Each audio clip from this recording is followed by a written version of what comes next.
చూస్తున్నారు కాబట్టి అందరినీ టార్గెట్ చేస్తూ చాలా చక్కగా మీ ప్రెజెంటేషన్ ఉండాలని మనస్ఫూర్తిగా కోరుకుంటూ మీకు all the best. Thank you Venugopal గారు.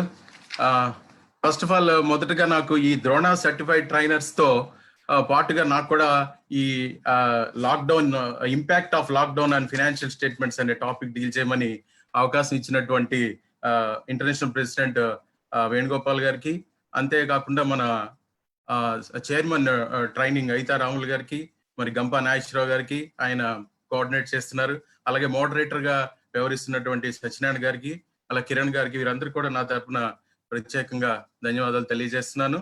అయితే ఈ ఆన్లైన్ ఏదైతే మీటింగ్ వీక్షిస్తున్నారో ఏదైనా నాగేశ్వరరావు గారు, వేముల హజరతే గుప్తా గారు, నూలి వెంకటరమణమూర్తి గారు, మన ఇంటర్నేషనల్ సెక్రటరీ సుదర్శన్ గారు, వీరందరికీ కూడా నా తరఫున ధన్యవాదాలు తెలియజేస్తున్నాను. మొదటగా మన ఈ 31 మార్చి 2020 అనేది ఒక బ్యాలెన్స్ షీట్ డేట్ అండి. అది చాలా ఇంపార్టెంట్ డేట్. ఇప్పుడు ఏమైందంటే ఆ డేట్ కి మనం లాక్డౌన్ లో ఉన్నాం. సో దీని మీద రకరకాలైన అభిప్రాయాలు, రకరకాలైన ఇబ్బందులు, టెన్షన్స్, ఆ రోజు బ్యాలెన్స్ షీట్ ఎలా తయారవుతుంది, ఆ రోజు మనం లాక్డౌన్ లో ఉన్నాం కదా, మనం ఇవ్వాల్సిన ఫిగర్స్ అని ఇవ్వలేకపోతున్నాం అనే రకరకాల ఇబ్బందులతో వ్యాపారస్తులు అందరూ కూడా ఇబ్బంది పడుతున్నారు. ఇప్పుడు మన ఇంటర్నేషనల్ ప్రెసిడెంట్ గారు చెప్పినట్టు లాక్డౌన్ ముందు, లాక్డౌన్ తర్వాత అనే సబ్జెక్ట్ మీద నేను ముందుకెళ్తున్నానండి. అయితే మన శక్తికాంత్ దాస్ గారు కానీ, ఆర్బీఐ గవర్నర్ కొన్ని ఈ బ్యాంకింగ్ సంబంధించి కొన్ని రిలీఫ్స్ ఇవ్వడం జరిగింది. అలాగే నిర్మలా సీతారామన్ గారు ఫైనాన్స్ మినిస్టర్, ఆవిడ కూడా కొన్ని రిలాక్సేషన్స్, కొంత జిఎస్టి పరంగా, ఇన్కమ్ ట్యాక్స్ పరంగా కొన్ని అవకాశాలు ఇవ్వడం జరిగింది. అవన్నీ కూడా 1 by 1 చర్చిద్దామండి మనం. ఈ టైంలో, నాకు ఇచ్చిన టైంలో నేను మీ ముందు చూబోతున్నాను.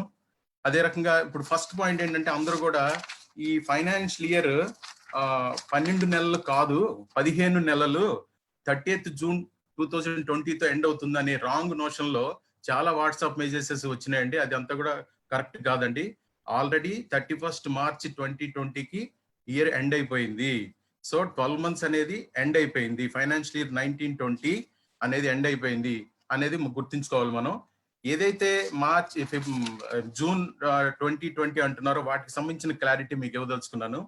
ఈ ఫస్ట్ పాయింట్ ఏమంటే, ఇన్కమ్ ట్యాక్స్ పరంగా last date for filing of the income tax return for the financial year 18-19, 18-19 సంవత్సరానికి సంబంధించిన ఇన్కమ్ ట్యాక్స్ రిటర్న్ ఎవరైనా వేయలేదు అనుకోండి, అంటే వాళ్ళు యాక్చువల్ గా 31st March 2020 లోపు వేయాలి. లాస్ట్ 10 days లో వేద్దామని కొంతమంది రిటర్న్స్ అలా పెండింగ్ పెట్టుకుని లాస్ట్ 10 days లో వేద్దాం అనుకుని ఉంటారు. ఆల్మోస్ట్ 90-95% వేసేసారండి రిటర్న్స్. ఆ 5% ఎవరైతే వేయలేదో, లాస్ట్ మూమెంట్ లో వేద్దాం, 31st March లోపు వేద్దాం, లాస్ట్ వీక్ లో వేద్దాం అనుకున్న వాళ్ళకి మాత్రం 30th June 2020 వరకు అవకాశం ఇచ్చారు. అంటే 18-19 ఫైనాన్షియల్ ఇయర్ సంబంధించిన ఇన్కమ్ ట్యాక్స్ రిటర్న్ ఎవరైతే వేయలేదో వాళ్ళు ఈ 3 నెలలు ఉపయోగించుకుని ఇన్కమ్ ట్యాక్స్ రిటర్న్ వేసేదానికి అవకాశం కల్పించారు. అదొకటి మనకు గమనించాలి. అలాగే 19-20 సంబంధించి ఇంకా డ్యూ డేట్స్ ఇంకా రాలేదు, జూలై, సెప్టెంబర్ అట్లా ఉంటే దట్ ఈస్ డిఫరెంట్ మ్యాటర్. అంతేకాకుండా ఆధార్, పాన్ లింక్ చేయమని మనకి ఒక డ్యూ డేట్ ఇచ్చారు. 31st March 2020 లోపు ఆధార్, పాన్ లింక్ చేస్తేనే మీ ఇన్కమ్ ట్యాక్స్ రిటర్న్ ఫైల్ చేయడానికి అవకాశం ఉంటుందని తెలియజేశారు. కానీ ఆ లాస్ట్ డేట్ లో మరి ఆధార్, పాన్ లింక్ చేయడం వల్ల చేయలేకపోయారు చాలా మంది. వాళ్ళ కోసం కూడా June 30th వరకు టైం ఎక్స్టెండ్ చేయడం జరిగింది. ఈ ఆధార్, పాన్ లింక్ అనేది చాలా ఇంపార్టెంట్ అండి. మన ఆధార్, పాన్ లింక్ ఈ 30th June లో చేయకపోతే అవి డీయాక్టివేట్ అయ్యే అవకాశం ఉంది. మీరు ఇన్కమ్ ట్యాక్స్ రిటర్న్ ఫైల్ చేయడానికి కూడా అవకాశం లేకుండా పోయే ఛాన్స్ ఉంది. కాబట్టి మీ ఆడిటర్స్, అకౌంటెంట్స్ వాళ్ళతో చెప్పి మీ ఆధార్, పాన్ లింక్ చేసుకోవాల్సిన అవసరం 30th June 2020 లోపు చేయాల్సిందిగా కోరుకుంటున్నాను. అదే రకంగా చాప్టర్ 6A డిడక్షన్స్ అని మనం 1,50,000 ఎగ్జంప్షన్స్ మనం ఎవ్రీ ఇయర్ ఇన్వెస్ట్మెంట్ చేసి వాటి మీద కోరుకుంటూ ఉంటాం. వాటికి కూడా 30th June 2020 వరకు టైం ఇచ్చారనమాట. 19-20 ఫైనాన్షియల్ ఇయర్ లో 31st March లోపు మీరు ఇన్వెస్ట్ చేసిన అమౌంట్ మాత్రమే జనరల్ గా ఎగ్జంప్షన్ దొరుకుతుంది. కానీ ఎక్స్ట్రా ఈ 3 నెలలు ఏదైతే 30th June వరకు ఇచ్చారో ఈ పీరియడ్ లో కూడా మీరు ఏదైనా ఇన్సూరెన్స్ ప్రీమియం పే చేసిన, ఎన్ఎస్సి బాండ్స్ తీసుకున్న, పీపీఎఫ్ లో ఇన్వెస్ట్మెంట్ చేసిన, కొత్తగా ఎల్ఐసి పాలసీ తీసుకున్న, కొత్తగా మెడికేమ్ పాలసీ తీసుకున్న, వీటన్నిటి కూడా మీరు 19-20 ఫైనాన్షియల్ ఇయర్ లోనే ఇవన్నీ కూడా ఎగ్జంప్షన్స్, డిడక్షన్స్ కోరుకుని మీ ఇన్కమ్ ట్యాక్సబుల్ ఇన్కమ్ తగ్గించుకోవడానికి అవకాశం, ఈ 3 నెలల అవకాశం మీరు ఉపయోగించుకోవచ్చు. అదే రకంగా 80G డొనేషన్స్, వాలంటరీ కాంట్రిబ్యూషన్స్ మనం చేస్తుంటాము. అలాగే మన రీసెంట్ గా అనౌన్స్ చేసిన పిఎం కేర్స్, దాంట్లో కూడా మనం ఈ 30th June లోపు ఏదన్నా మనం డొనేషన్ ఇవ్వగలిగితే అది కూడా 100% డిడక్షన్ దొరుకుతుందండి. 100% deduction will be given to the 80G donations. Suppose me income taxable income 7 lakhs అనుకోండి, మీరు ఒక 50,000 పిఎం కేర్స్ కి పంపించారు, డొనేషన్ ఇచ్చారు, స్ట్రైట్ గా 50,000 తగ్గిపోయి 6,50,000 మీద మాత్రమే మీకు ట్యాక్స్ పడుతుంది. అదొకటి గమనించగలరు. 100% డిడక్షన్ ఉంది 80G డొనేషన్స్ ఎవరైతే పే చేశారో వాళ్ళకి. అలాగే వివాద్ సే విశ్వాస్ స్కీమ్ అని ఒకటి ఉందండి. ఏదైతే కేసెస్ పెండింగ్ ఉంటాయో ఇన్కమ్ ట్యాక్స్ కమిషనర్ దగ్గర కానీ, హైకోర్టులో కానీ, ట్రిబ్యునల్లో కానీ ఇలాగా కేసెస్ పెండింగ్ ఉంటాయి, అపీల్స్ కి వేసి ఉంటారు ఇన్కమ్ ట్యాక్స్ డిస్ప్యూట్ ఏదైనా ఉంటే, వాళ్ళకు కూడా యాక్చువల్ గా ఏంటంటే ఈ మార్చి దాటితే ఒక స్కీమ్ రన్ అవుతుందండి. మార్చి వరకు వితౌట్ పెనాల్టీ వాళ్ళు చెప్పారు. జూన్ వరకు వేయగలిగితే జూన్ లోపు కూడా దాని 10% అడిషనల్ పేమెంట్ తో మీరు దాన్ని అవైల్ చేసుకోమని చెప్పారు. వివాద్ సే విశ్వాస్ స్కీమ్ అని, to get rid of all the issues pending before the income tax tribunal and other చేస్తాం. ఆ 10% అనేది వేవ్ చేసి ఓన్లీ ఏదైతే ట్యాక్స్ డిస్ప్యూటెడ్ ట్యాక్స్ ఉందో ఆ ట్యాక్స్ కట్టేసి మీరు ఆ స్కీమ్ ను ఉపయోగించుకుని బయటపడచ్చు. దాన్ని కూడా మన వాళ్ళు ఎవరన్నా అపీల్స్ ఇవన్నీ కూడా పెండింగ్ ఉన్న వాళ్ళు దాన్ని వాడుకోవాల్సిందిగా అవకాశం ఇచ్చారు. అలాగే మెయిన్ గా అందరూ కూడా రాంగ్ నోషన్ లో ఉంది ఏంటంటే, మనం ఏదైతే 31 మార్చి 2020కి మనం టీడీఎస్ చేస్తామండి. కొన్ని ఎక్స్పెండిచర్స్ ఏదైతే శాలరీస్, ఇంట్రెస్ట్, రెంట్ పెయిడ్ ఇలాంటివి మనం బిజినెస్ ఎక్స్పెండిచర్ గా చూపించి వాటి మీద టీడీఎస్ డిడక్ట్ చేసి 31 మార్చి 2020 లోపు 30th ఏప్రిల్ 2020 లోపు అది పే చేయాలి. అది మాత్రం డ్యూ డేట్ ఎక్స్టెండ్ చేయలేదండి. అది ఒకటి గుర్తుపెట్టుకోవాలి మనం. ఈ నెలాఖరు లోపు మీరు ఏదైతే టీడీఎస్ చేశారో పుస్తకాల్లో, అంటే యాక్చువల్ గా ఆ ఎక్స్పెండిచర్ పే చేసినా పే చేయకపోయినా మీరు పుస్తకాల్లో ఎంట్రీ వేసేస్తే అది ఎక్స్పెండిచర్ కింద అలౌ చేస్తారు. దాని మీద టీడీఎస్ ఏదైతే డిడక్ట్ చేశారో దాన్ని ఈ నెలాఖరు లోపు కట్టాల్సిన అవసరం ఉంది. లేకపోతే 9% ఇంట్రెస్ట్ తో మీరు పే చేయాలి. అదొకటి గమనించాల్సిందిగా కోరుతున్నాను. అయితే టీడీఎస్ రిటర్న్ ఫైల్ చేయడానికి మాత్రం 31 మే దాకా ఉన్న డ్యూ డేట్ 30th జూన్ దాకా పెంచారండి. అది ఇబ్బంది లేదు, రిటర్న్ ఫైల్ చేయడానికి మాత్రం ప్రాబ్లం లేదు. కానీ what ever TDS deducted it should be paid before this month end, otherwise interest will be levied. ఇవన్నీ కూడా మీకు ఇన్కమ్ ట్యాక్స్ సంబంధించి ఇంకా 15H 15G అని, ఫామ్ 16A ఇవన్నీ కూడా జూన్ వరకు ఎక్స్టెన్షన్ ఇవ్వడం జరిగింది. ఇవన్నీ కూడా రిటర్న్స్ ఫార్మ్స్ ఫైల్ చేసేటప్పుడు ఇవన్నీ కూడా జాగ్రత్తలు తీసుకోవాల్సిన అవసరం ఉంది. As far as GST is concern, జిఎస్టీకి సంబంధించి కూడా కొన్ని రిలీఫ్స్ ఇవ్వడం జరిగింది మన ఫైనాన్స్ మినిస్టర్ గారు. ఏంటంటే జిఎస్టీఆర్ 3B అనేది మనం ఎవ్రీ మంత్ మన బిజినెస్ టర్న్ ఓవర్ మీద క్యాలిక్యులేట్ చేసి జిఎస్టీ పేమెంట్ చేస్తుంటాం. అది సపోజ్ ఫిబ్రవరి మంత్ది మార్చి 20వ తారీఖులో పే చేయాలి మీరు. అలాంటి డ్యూ డేట్ ని జూన్ 30th దాకా తీసుకెళ్లిపోయారనమాట. సో వితౌట్, అంటే మీరు 5 crores లోపు టర్న్ ఓవర్ ఉన్న కేసెస్ ఎవరైతే ఉన్నారో వాళ్ళందరూ కూడా ఫిబ్రవరి, మార్చి, ఏప్రిల్, మే ఈ 4 నెలలకు సంబంధించిన జిఎస్టీఆర్ 3B ట్యాక్స్ పే చేసి 3B రిటర్న్స్ ఫైల్ చేసేవి 30th జూన్ దాకా ఎక్స్టెన్షన్ ఇచ్చారు. ఇది గమనించగలరు. దానివల్ల ఏమవుతుందంటే మీకు వర్కింగ్ క్యాపిటల్ ఇబ్బంది ఉండదు అనమాట. వర్కింగ్ క్యాపిటల్ మీకు బాగుంటుంది. 1 minute sir. Working capital effect కాకుండా మీకు అవకాశం కల్పించారు. ఎవరైతే 5 crores కన్నా టర్న్ ఓవర్ ఎక్కువ ఉంటే వాళ్ళు మాత్రం 5 crores కన్నా ఎక్కువ ఉన్న టర్న్ ఓవర్ వాళ్ళకి మాత్రం డ్యూ డేట్ ఎక్స్టెండ్ చేయలేదండి. 5 crores అబౌవ్ టర్న్ ఓవర్ ఉన్న వాళ్ళు 3B రిటర్న్ ఫైల్ చేసేటప్పుడు ఫిబ్రవరి, సపోజ్ మార్చి రిటర్న్ అనుకోండి, మార్చి రిటర్న్ ఏప్రిల్ 20 లోపు పే చేయాలి. ఏప్రిల్ 20 లోపు 3B రిటర్న్ ట్యాక్స్ కట్టాలి, పే చేయాలి. దానికి మాత్రం ఒక 15 days టైం ఇచ్చారు. అంటే మార్చి రిటర్న్ ఏప్రిల్ 20 లోపు ఫైల్ చేసే రిటర్న్ మే 5th లోపు పే చేస్తే మీకు without any interest, penalty, late fee it will be taken in to consideration. మీరు మార్చి సంబంధించిన ట్యాక్స్ 5 crore టర్న్ ఓవర్ దాటి మీరు మార్చి సంబంధించిన ట్యాక్స్ ఏదైతే మే 5 తర్వాత కట్టే పని అయితే మాత్రం ఇంట్రెస్ట్ తో మాత్రం పే చేయాల్సిన అవసరం ఉంది.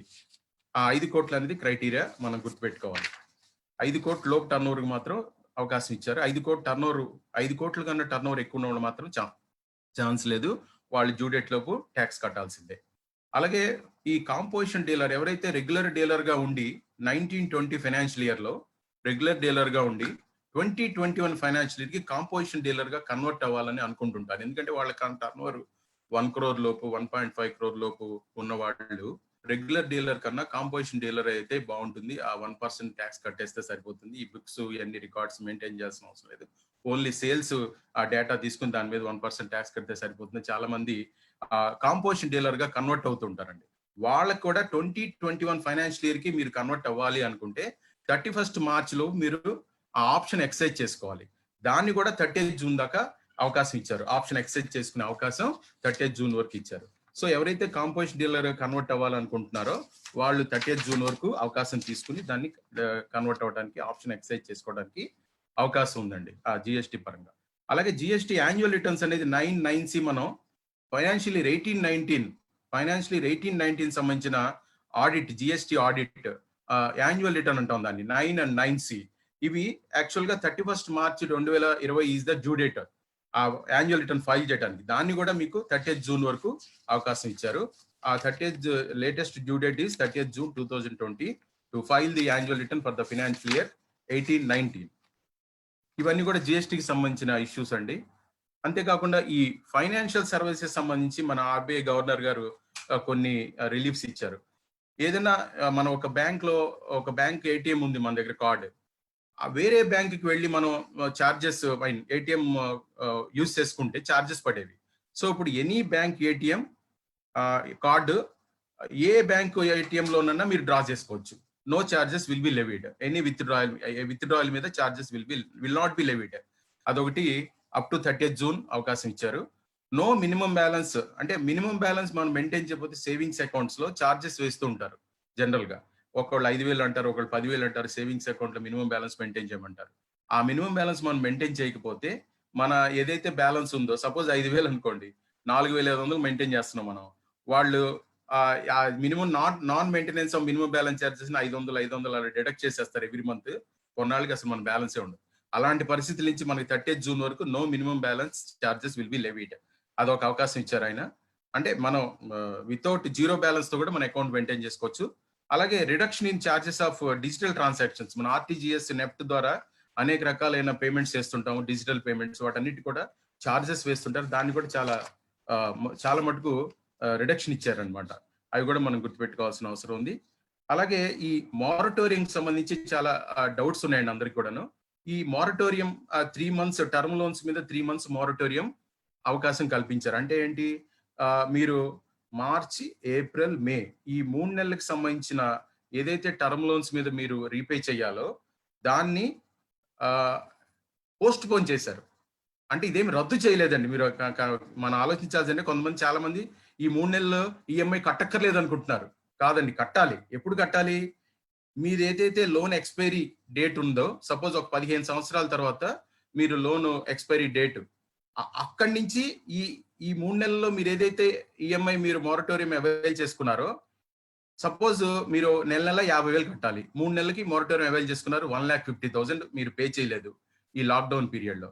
ఈ 1,50,000 మీద 15 years కి ఇంట్రెస్ట్ పడి, ఆ ఇంట్రెస్ట్ ఈ ప్రిన్సిపల్ 1,50,000 ఈ రెండు కలిపి మీరు లోన్ పీరియడ్ ఎక్స్పైరీ అయిపోయిన తర్వాత 15 సంవత్సరాల తర్వాత ఒక 7-8 నెలలు మీరు ఈఎంఐ కట్టాల్సి వస్తుంది.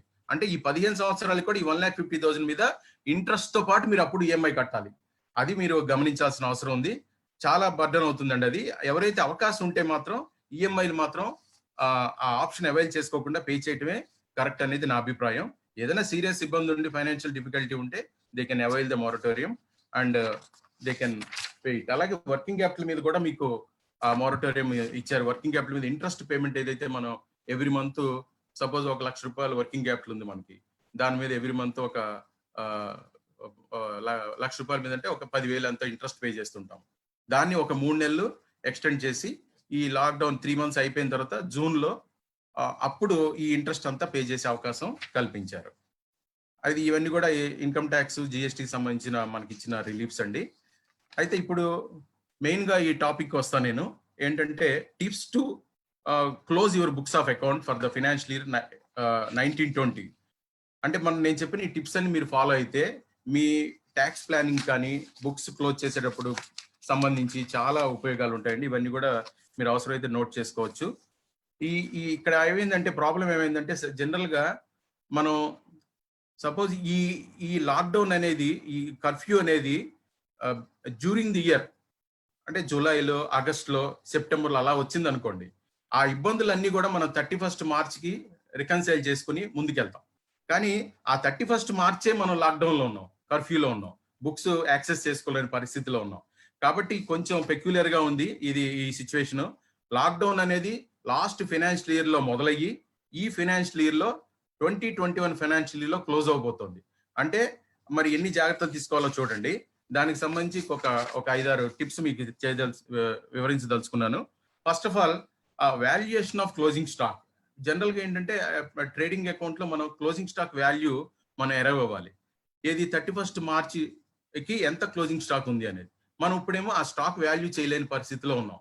కాబట్టి దాన్ని ఎప్పుడైతే లాక్డౌన్ లిఫ్ట్ చేశారో ఆ తర్వాత ఒక డేట్ ఏదైనా తీసుకుని ఒక 4 రోజుల తర్వాత 5 రోజుల తర్వాత కూర్చుని మనం value of closing stock arrive అయ్యి దాన్ని రోల్ బ్యాక్ టెక్నిక్ ద్వారా మీ యొక్క వాల్యూ 31st మార్చికి ఎంత క్లోజింగ్ స్టాక్ ఉంది అనేది మనం తీసుకుని మన పుస్తకాల్లో మన ఫైనాన్షియల్ స్టేట్మెంట్స్ లో అడాప్ట్ చేయడం వల్ల ట్రూ ప్రాఫిట్ అనేది మీకు తెలుస్తుంది. అది ఎలాగంటే మీరు లాక్డౌన్ లిఫ్ట్ చేసిన తర్వాత ఒక 5-6 రోజుల తర్వాత మీరు స్టాక్ టేకింగ్ తీసుకున్నారు, వాల్యూ ఆఫ్ స్టాక్ అరైవ్ అయ్యారు. అయితే ఈ 5-6 రోజుల్లో మీరు చేసిన పర్చేజెస్ సేల్స్ కూడా అడ్జస్ట్మెంట్ చేసి ఆ 31st మార్చ్ 2020కి ఎంతైతే క్లోజింగ్ స్టాక్ ఉంటుందో వర్కౌట్ చేసి దాని మీద ముందుకెళ్ళాలి. ఈ పీరియడ్ లో మనకి కొన్ని డ్యామేజెస్ కానీ, థెఫ్ట్ కానీ, కొన్ని పెరిషబుల్స్ ఏమైనా ఉంటే పాడైపోవటం, అబ్సలిసెన్స్ ఇవన్నీ జరుగుతుంటాయి. ఈ వీటి వాల్యూ కూడా తగ్గించేసుకుని మనం cost or net realisable value ఏదైతే ఉందో అదే మనం పుస్తకాల్లో అడాప్ట్ చేసి దాన్ని మాత్రమే ప్రాతిపదికగా తీసుకుని మనం ఇన్కమ్ ట్యాక్స్ అనేది, ప్రాఫిట్ అనేది అరైవ్ అవ్వాల్సిన అవసరం ఉందండి. అది చాలా important. Valuation of closing stock అనేది చాలా important issue to arrive the true profit. అదే రకంగా reconciliation of books of accounts with respect to the bank statements and confirmation of balance on suppliers and customers. ఈ bank statements పుస్తకాల్లో మన bank account లో ఉన్న balance, statement of account supplied by the bank, ఈ 31st March 2020కి మన statement of account, bank వాళ్ళు ఇచ్చిన statement of account లో, బ్యాంక్ అకౌంట్ స్టేట్మెంట్ లో ఎంత బ్యాలెన్స్ ఉంది, మన పుస్తకాల్లో ఎంత బ్యాలెన్స్ ఉంది, ఈ రెండు కూడా రికన్సిల్ చేసుకోవాల్సిన అవసరం ఉంది.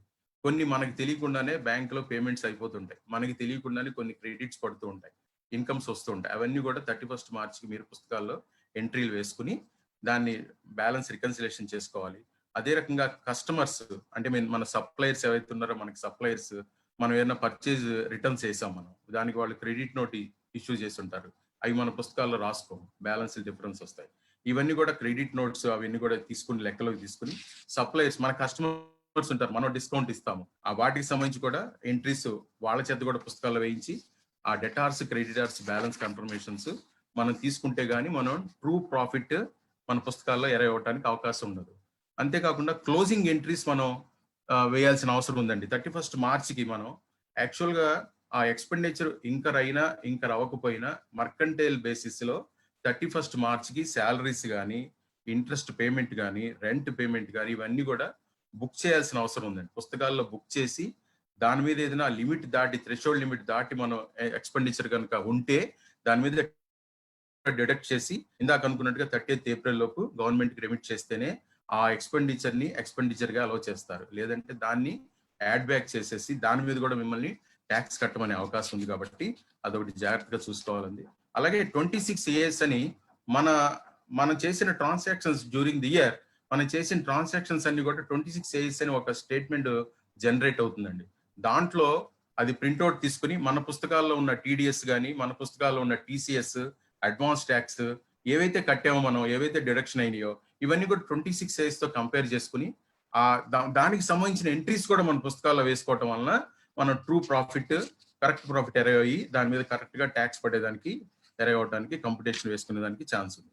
సో కంపారిజన్ విత్ 26 AS తో మీరు కంపేర్ చేసుకోవాల్సిన అవసరం ఉంది. అలాగే జిఎస్టికి సంబంధించి కూడా మనం కొన్ని పర్చేజెస్ చేస్తుంటాం, దాని మీద ITC మనం క్లెయిమ్ చేస్తాం, ఇన్పుట్ ట్యాక్స్ క్రెడిట్ అంటాం మనం. ఆ ఇన్పుట్ ట్యాక్స్ క్రెడిట్ అనేది మనం పర్చేజ్ చేసినంత మాత్రాన మన సప్లయర్ వాడు GST రిటర్న్ వేసి నేను పలానా వాళ్ళకి ఈ సేల్ చేశాను, దాని మీద ఇంత ట్యాక్స్ నేను వసూలు చేశాను అని అతను రిటర్న్ ఫైల్ చేయాలి. అతను రిటర్న్ ఫైల్ చేస్తేనే అది GSTR 2A మనకు కనబడుతుంది. మన దగ్గర ఉన్న మన పుస్తకాల్లో ఉన్న పర్చేజెస్ మీద ఇంకా GST పెయిడ్, 2A ఉన్న GST ITCకి సంబంధించిన ఆ ఎంట్రీస్ రెండు కూడా రికన్సైల్ అవ్వాలి. ఈ విధంగా ఎవరన్నా మన సప్లయర్ GST రిటర్న్ ఫైల్ చేయలేదు అనుకోండి, ఆ ITC మనకి రాదు, మనకి పోస్ట్ పోన్ అయిపోతుంది. దానివల్ల మనం లోడ్ పడుతుంది. మనం పర్చేజ్ చేసినప్పటికీ మన సప్లయర్ రిటర్న్ ఫైల్ చేయకపోవడం వల్ల మన ITC మనకి రాకపోవడం వల్ల మనం ఎక్కువ GST పే చేయాల్సిన అవసరం ఉంది. కాబట్టి మన సప్లయర్స్ తో మాట్లాడుకుని వాళ్ళు ఎవరన్నా 3 monthsకి ఒకసారి ఫైల్ చేసేవాళ్ళు ఉంటారు, ఎవ్రీ మంత్ చేసేవాళ్ళు ఉంటారు. వాళ్ళందరి చేత ఫైల్ చేయించి ముందుకెళ్లాల్సిన అవసరం ఉంది. అదే రకంగా రివర్స్ ఛార్జ్ మీద మనం గూడ్స్ ట్రాన్స్పోర్ట్ ఏజెన్సీకి సంబంధించిన పేమెంట్ చేస్తుంటాం, లారీ ఫ్రైట్ వీటి మీద మనం ట్యాక్స్ మనమే కట్టాలి. రివర్స్ ఛార్జ్ మెకానిజంలో మనమే ఎరేవ్ అయ్యే 5% ఏదైతే ఉందో లాయర్ సర్వీసెస్ మీద కానీ రాయల్టీ మీద కానీ ఏదైతే మనం ఎక్స్పెండిచర్ ఇంకర్ అవుతున్నో వాటి మీద రివర్స్ ఛార్జ్ మెకానిజంలో కొన్ని ఎక్స్పెండిచర్ మీద ట్యాక్స్ మనమే కట్టాలి. మనమే కట్టి రిటర్న్ ఫైల్ చేయాల్సిన అవసరం ఉంది. అవే ఉన్నాయి అనేది కూడా మనం చెక్ చేసుకోవాల్సిన అవసరం ఉంది. రివర్స్ ఛార్జ్ మెకానిజం ప్రకారం మనం ఏదైతే ట్యాక్స్లు పే చేయాలో అవన్నీ కూడా పే చేసి ముందుకెళ్లాల్సిన అవసరం ఉంది. తర్వాత లిక్విడిటీ ప్రాబ్లం చాలా ఉందండి. ఇప్పుడు లిక్విడిటీ రిలేటెడ్ ఇష్యూస్ ఉన్నాయి. అంటే మనకి బిజినెస్ లో ఫండ్స్ లేకపోవటం వల్ల కొన్ని ఇబ్బందులు పడుతున్నాం. దానికి సంబంధించి ఇందాక అనుకున్నట్టుగా ఆ జిఎస్టీ పోస్ట్ పోన్మెంట్ కానీ ఇవన్నీ కూడా ఉన్నాయి. ఇవన్నీ కూడా పోస్ట్ పోన్ చేశారు కాబట్టి కొంత ఫండ్స్ అనేవి మీకు అందుబాటులో ఉంటాయి. వాటిని ఇంపార్టెంట్ వేటికైతే ట్యాక్స్లు కట్టాలో వాటికి ఉపయోగించుకుంటూ అవసరమైతే మీ దగ్గర ఉన్న మీ పర్సనల్ పుస్తకాల్లో ఉన్న డబ్బు మీ బిజినెస్ పుస్తకాల్లోకి తీసుకొచ్చి, అంటే ఇంట్రడక్షన్ ఆఫ్ అడిషనల్ క్యాపిటల్ తీసుకొచ్చి మీ ఏదైతే మీరు బిజినెస్ లో మీరు ఓవర్కమ్ పే చేయాల్సిన ఇష్యూస్ ఉన్నాయో అవన్నీ కూడా పే చేయటం వల్ల కొంత రిలీఫ్ అనేది దొరుకుతుంది. రేపు భవిష్యత్తులో లాక్డౌన్ తీసేసిన తర్వాత మీకు ఏదైతే అడిషనల్ క్యాపిటల్ ఇంట్రడ్యూస్ చేశారో అదంతా కూడా మళ్ళీ అవసరమైతే మీరు వెనక్కి తీసుకోవచ్చండి. ఇది ఒక తప్పనిసరి పరిస్థితిలో మనం అడిషనల్ క్యాపిటల్ కూడా మనం బిజినెస్ లోకి తీసుకురావాల్సిన అవసరం ఉంది. పార్ట్నర్షిప్ ఫర్మ్ అయితే ఆ పార్ట్నర్స్ అడిషనల్ క్యాపిటల్ తీసుకొచ్చి కొంత ఈ ఇబ్బందుల నుంచి బయటపడాల్సిన అవసరం ఉంది. పార్ట్నర్స్ ఎవరైతే అడిషనల్ క్యాపిటల్ ఇచ్చారో వాళ్ళకి ఇంట్రెస్ట్ కూడా మనం పే చేయించండి. వాళ్ళకి రేట్ ఆఫ్ ఇంట్రెస్ట్ పే చేసి దాని మీద ఒక 12% 9% ఇచ్చి, అంటే ఒక పార్ట్నరు తేగలడు తెచ్చాడు, మరి ఇంకో పార్ట్నర్ తేలేడు తీసుకురాలేదు డబ్బు, తెచ్చిన అతనికి మనం ఇంట్రెస్ట్ పే చేయాల్సిన అవసరం ఉంది. ఆ రకంగా ముందుకు తీసుకెళ్లాల్సిన అవసరం ఉంది. ఈ బిజినెస్ ఈ కష్టకాలంలో ఆ పార్ట్నర్సే ఆ బిజినెస్ ని ఆదుకోవాలి కాబట్టి ముందుకు తీసుకెళ్ళాలి ఆ రకంగా. అలాగే లాస్ ఆఫ్ ప్రాఫిట్స్ అనే ఒక బిజినెస్ ఇన్సూరెన్స్ పాలసీ ఉంటాయండి. కొన్ని పాలసీలు బిజినెస్ పాలసీలు తీసుకుంటుంటారు మనోళ్ళు. దాంట్లో ఒక క్లాజ్ కొన్ని లాస్ ఆఫ్ ప్రాఫిట్స్ క్లాజ్ అని ఉంటుంది. అది మనం తీసుకున్న పాలసీలో అది ఉంటే కనుక మనం క్లెయిమ్ చేయొచ్చు. ఈ లాక్డౌన్ పీరియడ్ లో మూడు నెలలు నడిచింది అనుకుందాం ఎగ్జాంపుల్. ఈ 3 నెలల్లో మీరు బిజినెస్ అసలు చేయలేకపోయారు, ఎంత ప్రాఫిట్ మీరు ఫోర్గో అయ్యారు, అది మనం ఒక క్లెయిమ్ రూపంలో ఎల్ఐసి కాదు, ఇన్సూరెన్స్ కంపెనీకి మనం క్లెయిమ్ చేస్తే ఆ లాస్ ఆఫ్ ప్రాఫిట్స్ ఏదైతే మనం లాస్ అయ్యామో ఆ ప్రాఫిట్ మనకి వాళ్ళ క్లెయిమ్ రూపంలో మనకి ఇచ్చే అవకాశం ఉందండి. అయితే మనకి ఇంకా ఈ బిజినెస్ సంబంధించి మనం చూడాలంటే మీరు ఈ ఎంట్రీస్ అన్ని వేసి జిఎస్టీ రికన్సిలేషన్స్, బిజినెస్ రికన్సిలేషన్స్ అన్ని అయిన తర్వాత మీరు ఒక ప్రొవిజనల్ గా ఒక trading profit and loss account, balance sheet, దానికి సంబంధించిన షెడ్యూల్స్, పార్ట్నర్స్ క్యాపిటల్ అకౌంట్ ఇవన్నీ ఎవరైనా హెల్ప్ తీసుకుని మీకు తెలిస్తే మీరే దాన్ని తయారు చేసి ముందుకు వెళ్ళాల్సిన అవసరం ఉంది. దానివల్ల ఈ లాక్డౌన్ పీరియడ్ ని మనం సద్వినియోగం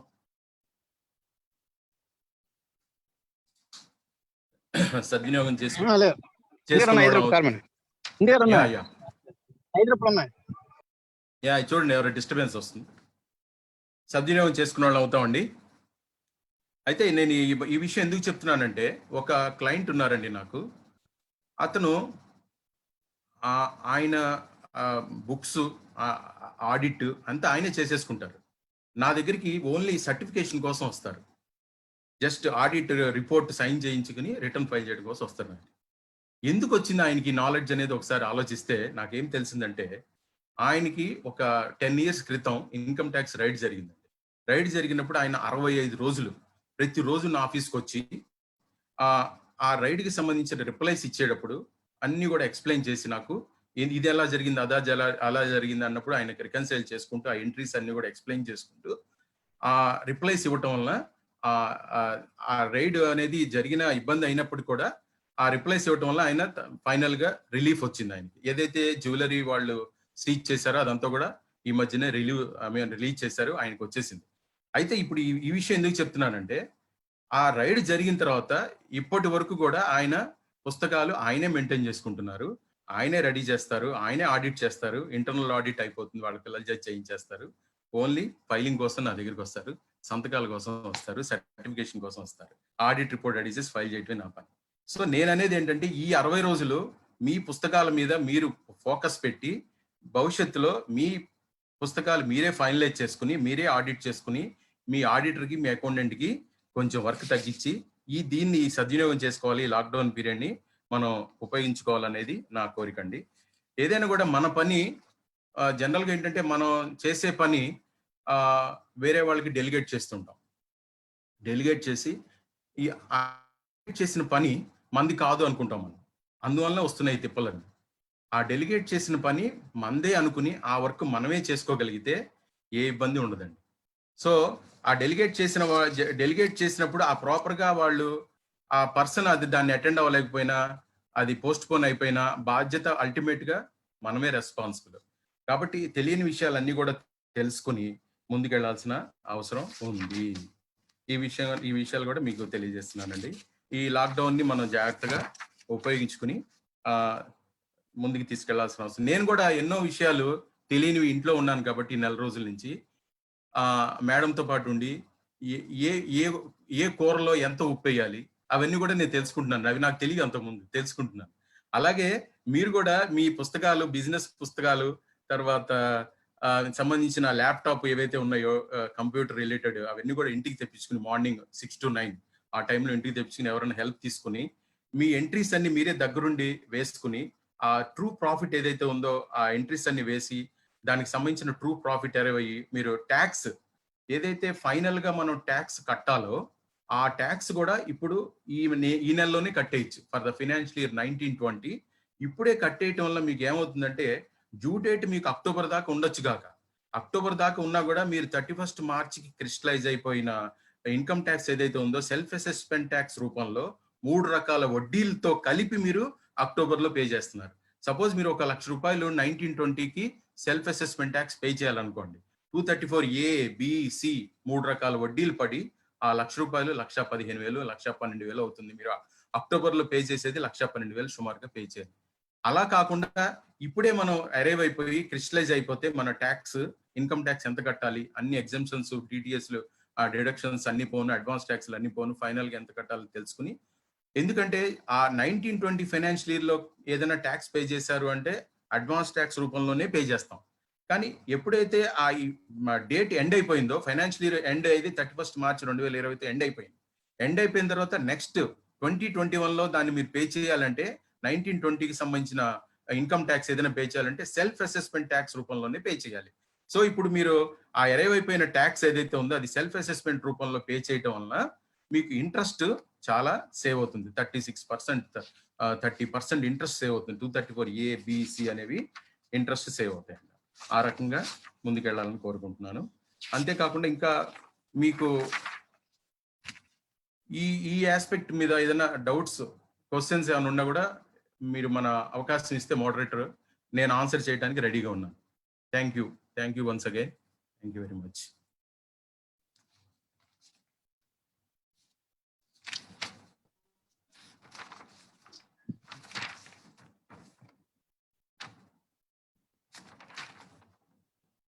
thank you so much sir. Ramachandra గారు చాలా చక్కగా వివరించారు. మీ నెంబర్ ఇందులో గ్రూప్లో పెడతాం జరుగుతుందండి. ఇఫ్ కేస్ ఏమన్నా ఎవరైనా డౌట్స్ అయ్యి ఉంటే కనుక మీకు ప్రత్యేకంగా కాల్ చేయమని అడుగుతాము. Okay sir. Okay it's all right. Thank you so much. It's all right. Once again thank you very much అండి for giving the opportunity along with Drona trainers. Thank you so much. Thank you అండి. Thank you sir. Over to అయితే sir. Ramachandra garu sir చాలా బ్రహ్మాండంగా చెప్పారు sir. చాలా doubts అన్ని కూడా చాలా బ్రహ్మాండంగా చెప్పారు. ఇంకొకటి దాంట్లో బాగా నచ్చింది ఏంటంటే మ్యాన్ ప్రాక్టీస్ మ్యాన్ పర్ఫెక్ట్ అని చెప్పనేసి అని ఎవరికో ఇబ్బంది వచ్చినప్పుడు ఆయన నేర్చుకొని తనకు తానే స్వయంగా రిటర్న్స్ ఫైల్ చేసుకునేటువంటి కాన్సెప్ట్ ఏదైతుందో మనకి అలవాటు అయిపోతే ఏదైనా చేస్తారు అన్నట్టు. ఇప్పుడు మనకు అలవాటు ఈ కరోనాలో ఈ లాక్డౌన్ లో అసలు ఎలా టైం పాస్ అవుతుంది అనుకున్న సందర్భంగా మన వేణు గారు ఇచ్చినటువంటి లోపల అసలు అలవాటు అయిపోయింది.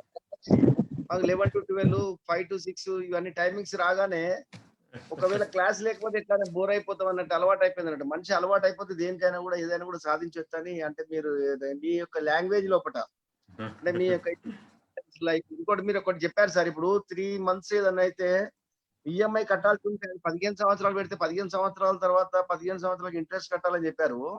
ఎస్ బట్ అది ఒకవేళ లాక్డౌన్ అయిపోయిన తర్వాత వాళ్ళకి అవైలబుల్ ఉంటే కడితే ఇమీడియట్ కట్టేసేసుకోవచ్చు కదా. అంత ఓ డెఫినెట్ గా అంటే ఏమవుతుందంటే సార్ అక్కడ మీకు ఆ నెల ఈఎంఐ కట్టాలి ప్లస్ ఈ 3 నెలల ఈఎంఐలు కట్టాలి. ఫండ్స్ అవైలబిలిటీ ఉంటే ఇమీడియట్ గా కట్టేసుకుంటే మీరు వడ్డీ సేవ్ అవుతుంది. అదే యా డెఫినెట్ గా డెఫినెట్ గా అవును. మీరు అంటే క్లారిఫికేషన్ ఇవ్వలేదు. మీరు చెప్పారు ఏంటంటే మీ 3 నెలలు ఈఎంఐ కట్టేది ఉంటే అది ఆఫ్టర్ 10 ఇయర్స్ పెడితే 10 ఇయర్స్ తర్వాత మళ్ళీ ఈ 10 ఇయర్స్ ఇంట్రెస్ట్ కలిపి మన అప్పుడు కట్టాల్సి వస్తున్నారు కదా. అప్పుడు అంటే మీరు ఫండ్స్ అవైలబుల్ ఉంటే కనుక 3 మంత్స్ ప్లస్ ఈ రన్నింగ్ మంత్ 4 మంత్స్ ఒకసారి కట్టినా కూడా తీసుకుంటారు. No interest. Yeah yeah definitely అండి. ఆ అవకాశం ఉంది, ఆ అవకాశం ఉంది. యా అవకాశం ఉంది. నేను ఇప్పుడు మీకు చెప్తున్నాను. ఇప్పుడు నేను ఈ చెప్పిన హోంవర్క్ అంతా చేయడానికి ఈ 10 రోజులు లాక్డౌన్ ఏదైతే మే 3rd తో లిఫ్ట్ చేస్తా అంటున్నారు కదా, ఈ 10 రోజులు సరిపోదండి. కాబట్టి మళ్ళీ ఒకవేళ లాక్డౌన్ ఏదైనా ఎక్స్టెండ్ అయినా కూడా హోంవర్క్ సఫిషియెంట్ గా నేను ఇవ్వడం జరిగింది మీకు. Thank you very much. Okay okay okay okay. అన్నిటికన్నా బాగా నచ్చింది ఏంటంటే మీరు ఇంట్లో ఉండి అంటే మీ ఆవిడ మడి కూరలు ఎలా ఉప్పు నేర్చుకున్నారు అంటున్నారు. అది చాలా మంది ఇలా ఏంటంటే అన్ని రకరకాలు చేసి పెడుతున్నారు, కానీ ఇప్పుడు మీరేమో నేర్చుకున్నారని చెప్తున్నారు. Very nice sir. అంటే మీరు వాలంటీర్ గా ముందుకు వచ్చి అంటే మన జనాలకు అవసరం ఉన్నటువంటి కాన్సెప్ట్ ఇప్పుడు లాక్డౌన్ లో ఉన్నటువంటి అందరికి చాలా మంది ప్రాబ్లమ్స్ ఉంటాయి. ఇవన్నీ కూడా ఇన్కమ్ ట్యాక్స్ రిటర్న్స్ ఫైలింగ్ చాలా మీరు చెప్పి అన్ని డౌట్స్ అన్ని క్లియర్ చేసి, ఇంకా ఎవరైనా డౌట్స్ ఉన్నట్టయితే మీ నెంబర్ మన సత్యనారాయణ గారు కూడా ఇస్తారు. ఎవరైనా కూడా అప్రోచ్ అయితే మీరు కొంచెం గైడ్ లైన్స్ దయచేసి. చాలా థ్యాంక్స్ సార్, బ్రహ్మాండంగా చెప్పారు. Thank you sir. Once again అందరికీ ధన్యవాదాలు sir. Thank you very much. Right sir. Thank you Ramachandra Rao garu. Thank you sir. Yeah ఒక ఐఏఎస్ ఆఫీసర్ గా ఉంటూ మరి చార్టెడ్ అకౌంటెంట్ కంప్లీట్ చేసుకున్నటువంటి మీరు ఈ ఫీల్డ్ లో కావాల్సినటువంటి విషయాలు చాలా చక్కగా క్లియర్ కట్ గా అన్ని చక్కగా చెప్పినందుకు మరొకసారి వీసీ తరఫున మీకు ధన్యవాదాలు తెలియజేస్తూ నెక్స్ట్ రాబోతున్నటువంటి సీనియర్ నాయకుడు వార్షిక్ clubs international executive vice president and senior certified trainer అయినటువంటి రాజేష్ అన్నకి వెల్కమ్ చెబుతున్నాము. బంధం నిలవాలన్నా అంటే మేము ఎప్పుడు చెప్తూనే ఉంటాం, వాయిస్ అని ఎఫెక్టివ్ పబ్లిక్ స్పీకింగ్ లో మాట్లాడుతుంటే యాజ్ స్పీకర్స్ గా మేము మాట్లాడేటప్పుడు ఫస్ట్ ట్రైనింగ్ లో ఒక బంధం నిలవాలన్నా ఒక అనుబంధం కలకాలం ఉండాలన్నా దానికి మన నోట్లో నుంచి వచ్చే మాటను బట్టే ఉంటుంది అంటారు. అంత పవిత్రమైనటువంటి మాటని ఎప్పుడు ఎక్కడ ఎలా వాడాలి అనే దాని గురించి ఎఫెక్టివ్ పబ్లిక్ స్పీకింగ్ అంటే పబ్లిక్ స్పీకింగ్ అనేది అందరూ చేస్తారు, ఎఫెక్టివ్ గా కొంతమంది మాత్రమే మాట్లాడగలుగుతారు. అసలు ఈ ఎఫెక్టివ్ పబ్లిక్ స్పీకింగ్ అంటే ఏంటి, దాంట్లో ఉన్నటువంటి టెక్నిక్స్ ఏముంటాయి అనే దాని గురించి మనకి ఎక్స్ప్లెయిన్ చేయడం రాబోతున్నట్టు రాజేష్ మన అందరం కలిసి ఒకసారి గ్రాండ్ వెల్కమ్ చెబుతూ ఓవర్ టు సిరిపురం రాజేష్ గారు. అన్నగారు థ్యాంక్ యూ అన్న. మైక్రోఫోన్ కొంచెం దగ్గరగా పెట్టి మాట్లాడు. Getting my voice? మైక్రోఫోన్ లేదన్నా, డైరెక్ట్ వాయిస్ క్లియర్ గా ఉంది. ఓకే అన్న. జై వాసవి రాజేష్. యా అదర్తయ్య గారు మీకు జయవాసి చెప్పారు, కంటిన్యూ అన్న.